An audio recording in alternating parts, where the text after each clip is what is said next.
আসসালামু আলাইকুম প্রিয় দর্শকবৃন্দ। গতকাল রবিবার বাড়ি ভাড়ার প্রজ্ঞাপন জারি হয়েছে, যেখানে শতাংশ হারে বাড়ি ভাড়া দেওয়ার কথা ছিল সেখানে 500 টাকা বাড়ি ভাড়া দিয়েছে।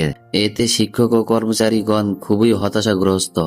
এই হতাশা কাটানোর জন্য আজকে সোমবার 6 তারিখ পে কমিশন থেকে এক নতুন তথ্য পাওয়া যায় যে সামনে ফেব্রুয়ারি, মার্চ, এপ্রিল 2026 এই 3 মাসের মধ্যে পে স্কেল দেওয়ার সম্ভাবনা রয়েছে এবং কার কত গ্রেডে কত বেতন হবে সেটাই নিয়েই আজকে আলোচনা করব।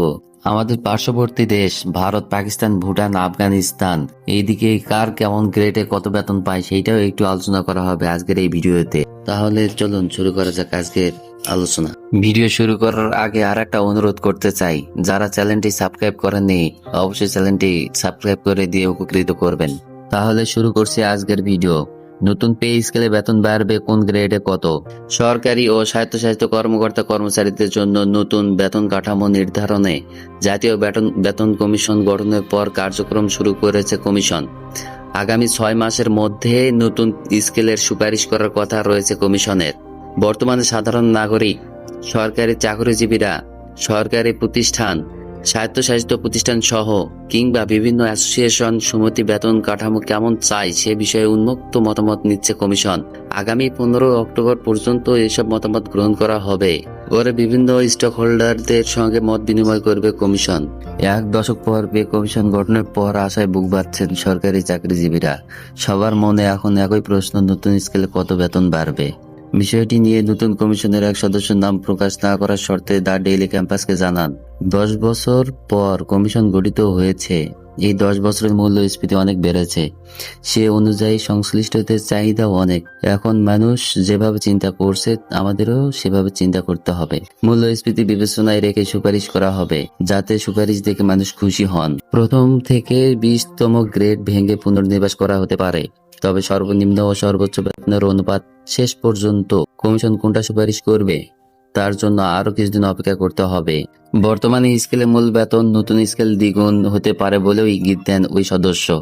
যদি দ্বিগুণ হয় সেক্ষেত্রে সর্বোচ্চ মূল বেতন হবে 1,56,000 প্রথম গ্রেড।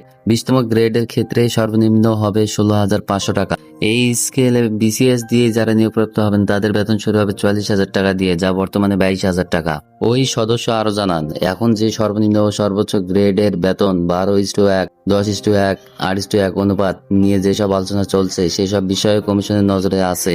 এগুলো বিবেচনা করে বর্তমানে থাকা 20টি গ্রেড ভেঙে গ্রেড কমিয়ে বেতনের অনুপাত সামঞ্জস্য করার চিন্তা রয়েছে কমিশনের।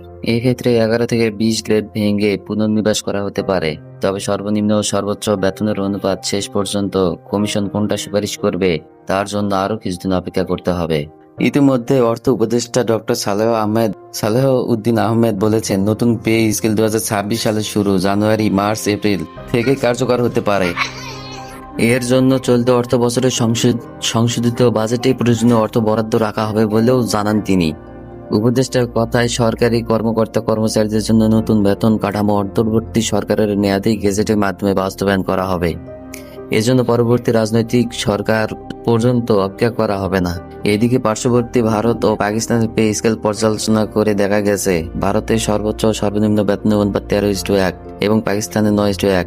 এছাড়া আফগানিস্তানে সর্বনিম্ন 8,000 এবং সর্বোচ্চ 1,60,000 আফগানি 20:1 এবং ভুটানে 8:1, সর্বনিম্ন 10,550 এবং সর্বোচ্চ 84,180 বিটিএন।